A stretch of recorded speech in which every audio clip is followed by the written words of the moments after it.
Сәлеметсіз бе?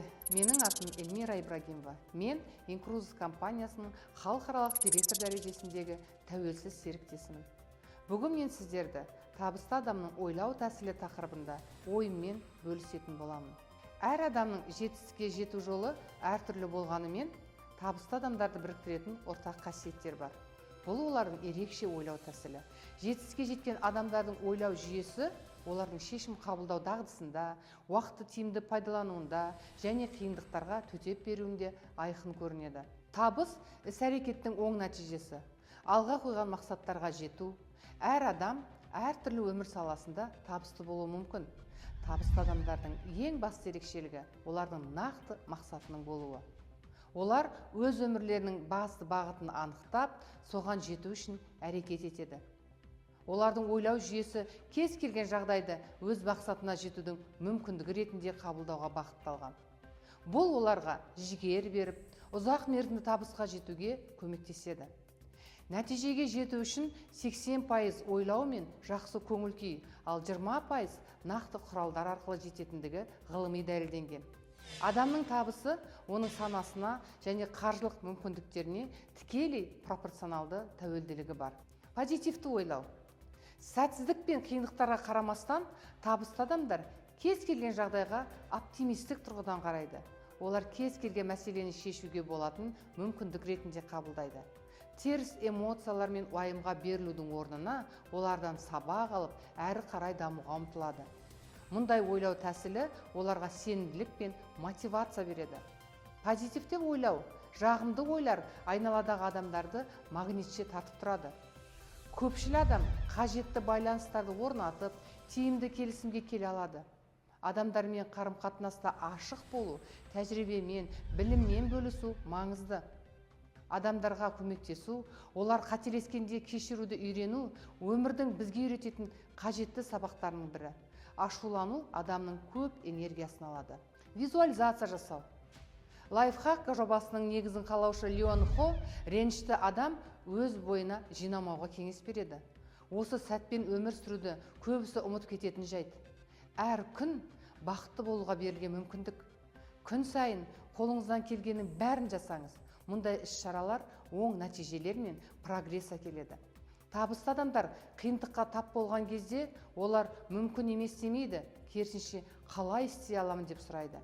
Бұл әдіс жағдай қиын болып көрінсе де шешімдерді табуға көмектеседі.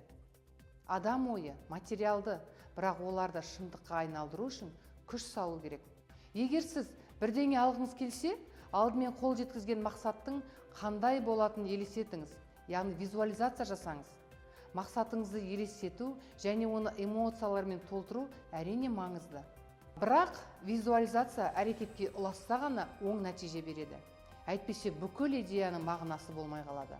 Мақсаттар мен стратегияны нақты көре алу, сондай-ақ команданы шабыттандыру және ынталандыру маңызды. Нағыз көшбасшы лидер басқалардың идеялары мен көзқарастарын тыңдай білуі және бүкіл компанияның мүдделеріне сай келетін шешімдер қабылдауы керек. Жоғарғы нәтижелерге қол жеткізу үшін сіз нақты картинаны көруіңіз керек. Білімін жетілдіру. Сонымен қатар табысты адамдар үнемі білімін жетілдіріп, жаңа дағдыларды меңгеруге тырысады. Олар кітап оқып, курстарға қатысып, тәжірибелі адамдармен қарым-қатынас жасау арқылы өз білімдерін тереңдетеді. Олардың ойлау жүйесі ешқашан тоқтап қалмауға, әрдайым өсіп, дамуға бағытталған. Инкрузис компаниясына келген әрбір партнер ең бірінші тұлғалық дамуға аса мән береді. Тұрақты түрде әртүрлі коучтардан сабақтар алып, борд директорлар өз білімдерімен бөлісіп отырады. Тәуекелге бару. Көп жағдайда табысқа жету үшін батыл шешімдер қабылдап, тәуекелге бару аса маңызды. Табысты адамдар қорқыныш пен белгісіздіктен қорқпайды, керісінше оларды мүмкіндік ретінде көреді. Олар тәуекелдерді алдын ала бағалап, өз әрекеттерін жоспарлап, қажетті шешімдер қабылдайды. Уақыттың қадірін біледі және оны тиімді пайдаланады. Олар басымдықтарды дұрыс қойып, маңызды істерге назар аударады. Артық уайымға немесе мағынасыз істерге уақыт жұмсамай, өз энергиясын өнімділікке бағыттайды. Ортаны дұрыс таңдау. Адамның мотивациясы, өз-өзіне сенімі, армандары көбіне ортасына байланысты. Егер сен үнемі дамуға, мақсат қоюға, жаңа нәрсе үйренуге ұмтылатын адамдармен аралассаңыз, сіз де солардай болуға тырысасыз. Керісінше бәрі қиын. Қазір ақша табу мүмкін емес деген ойды қайталайтын ортада болу адамның ой санасын шектейді. 4 табысты адамның қасында жүрсең, 5-ші сенің де табысқа жетуің әбден мүмкін. Әрқашан дамушы ортада болу да сіздің ісіңіздің алға басуына бірден бір ықпал ететін критериялардың бірі. Әр ісіңізді махаббатпен жасаңыз. Әлемге әйгілі Стив Джобс өмірді өзгертуге, оны жақсартуға болады дейді. Себебі айналаңызда болып жатқан қандай да бір өзгеріс сіз сияқты адамдардың жасағанын естен шығармаңыз. Алайда табысты болып, одан жақсы нәтиже алу үшін ол ісіңізді жақсы көру. Егер сіз осы Incruise компаниясында жетістікке жеткіңіз келсе, онда осы ісіңізді махаббатпен жасаңыз. Айналаңызға өз жұмысыңыздың ерекшелігімен құндылығын түсіндіре алыңыз. Сіз саяхатқа шығып қана қоймай, алыс армандарыңыздың орындалуына қол жеткізе алатыныңызға сеніңіз. Табысты суретші Майкл Кер күннің дұрыс аяқталуы алдағы күндердегі көңіл күйді анықтайды және әр таңда ғажайып оқиғалардың орын алуына мүмкіндік жасайды дейді.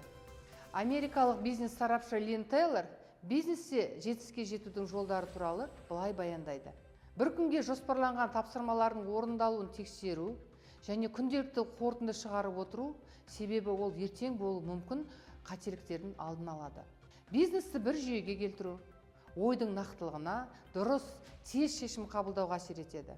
Өткен күнді талдау, сәттілік шақыруға және сәтсіздік себептерін анықтауға септігін тигізеді.